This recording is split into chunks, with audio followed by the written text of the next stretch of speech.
Welcome to the channel, everybody. Thanks for stopping by. This is going to be our second showcase video and our first Yamaha on the channel. Most of the tinkering on this bike was off camera, but I'm still pretty excited to show you what we've worked up to. All in all, it's turning out to be a pretty cool little machine, and like I said, I am really excited to tell you guys about it. Stick around, we'll dive into some more of the details, but if you haven't yet, make sure you subscribe or go ahead and like. Thanks a lot, it really helps, guys. So the beginning of the story starts with me playing on my phone at work on Facebook Marketplace, and I found this thing listed as a project for cheap. Definitely interested, so made contact. I think I went and picked it up that day after work. When I got there, the bike had some missing parts and pieces. I think the previous owner had taken it apart to some extent to try to see what was going on with it, and just gave up before he ever even started. So worked out perfectly for me. Was able to talk him down to $200, and I think we were both pretty happy with that price. So left enough meat on the bone, as they say, for me to be able to throw some parts at it if it ended up needing them, which it definitely would, because it was unmistakably blown up at the time. But all in all, that's where it started. I think that's where most of my stuff starts, is playing on my phone, looking at Facebook Marketplace. But what you see now is where it ended, and it's been a really fun project. The previous owner was not aware that this was a mixed gas machine and not a straight gas machine. So whenever you run two strokes on gas and no oil, bad stuff usually happens. This is the piston, which I've honestly expected to see a lot worse. And I came to that conclusion because I realized the oiler is disconnected on this bike, and there was oil in the reservoir, but the oiler itself was disconnected, so in other words, the oil level would never drop. You can see that. I don't have to show you. You run a two-stroke without oil in your gas, and you're going to do some pretty significant marring on your cylinder, no doubt about it. So that's what I took out of it, and after a little bit of research, I found there's some interchangeability with the Yt175s and DT175s out of the same eras. Now you can go as far as you want to. There's ways to make this a manual clutch with a 6-speed gearbox instead. There's a lot of stuff that you can do to these. They're pretty cool. I was going a little bit more basic than that, so I went with a DT cylinder, which is a good step up as far as it has bigger transfer ports, same displacement and everything like that.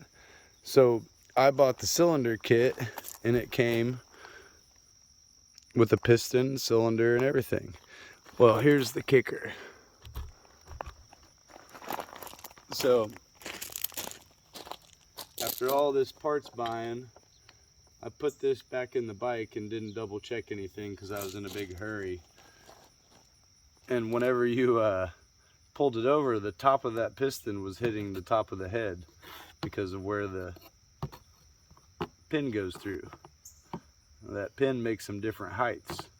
So what I did was use a Yt175 factory piston and put it in the DT175 cylinder, and then mated that cylinder onto the case, which was tricky because the transfer ports on the DT cylinder are quite significantly larger than the Yt175 stuff. So after a long bit of trial and error, put it together, take it back apart, put it together, take it back apart. All right, just for a better idea, we got the factory Yt cylinder here, and these right here are the transfer ports that I keep talking about. And what made it tricky was the actual cylinder, the base of the cylinder was wider for the DT. See how this little bump right here comes out just a little bit? that was pretty much the edge of the cylinder. The port spacing, the transfer ports on the DT cylinder came out at least, I mean, a quarter of an inch more. They were drastically larger. So getting the original gaskets, I tried a DT gasket and a YT gasket, and neither one of them would fit each other. Of course, one would fit the part it came with, but wouldn't fit the one that we were interchanging to. So what I had ended up doing, the quick fix, the best fix, was just an entire roll of You Make It gasket. So I bought cork and that composite. This is the inner of the piece that I cut out. And this was just kind of a rough draft. I went back through and you can see my X-Acto knife lines. But I made my own gasket, and that's what I mean by that was very tricky. And then up close on those pistons, that's a pretty significant height difference. And that's what I mean. Whenever you'd pull start, this thing right here would be hitting the top of the head because the center pin was in a different mark, in a different location. But anyway, so we got the cylinder on, made it up, everything was looking good there. Next was the carburetor. The one that came with it had so much gasket material on it, I couldn't tell if there were any gaskets or if it was just overage and messy or what was going on. I ended up, and don't hate on me, but I went with one of the cheap eBay carburetors just for tuning and diagnostics and just to see if this thing would do anything. That's still what's on it right now, so it's not 100% as crisp as it could be, but it does run, it motivates just fine. And this gas tank cover, if you look real close, this gas tank cover, it's hard to see now, but there's some silver. This thing was solid silver. I mean, someone went ham with the aerosol can, and that thing, I would have liked to have seen the whole bike in solid silver aerosol. So that gas tank shroud was sourced off of eBay, because you can't be rolling around without a gas tank shroud. I mean, who would do that? The rear tires on this bike, when I got it, were pretty shot. I mean, I could stick my hand through the sidewall. That's a set of tires and wheels off of an old Honda three-wheeler that I've just got sitting on there before we get new tires put on the factory wheels. And the seat cover I made from the pan up, and I know it's a wrinkly mother right now, but that's what we did. It's got a nice little turtleback appeal to it, and I'm telling you, it feels like a lazy boy whenever you're riding on top of it.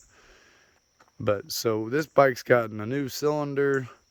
I've ordered 2 new pistons for it now, several different sets of base gaskets to make that cylinder to. I did put a set of Pro Taper bars on it. They were just off of a dirt bike that I had laying around. Yeah, this thing really rips though. It did come alive with that cylinder. Runs out really good, and honestly, it's a lot of fun to ride. I think I've told you guys enough about it. You're probably sick of hearing about it by now, so.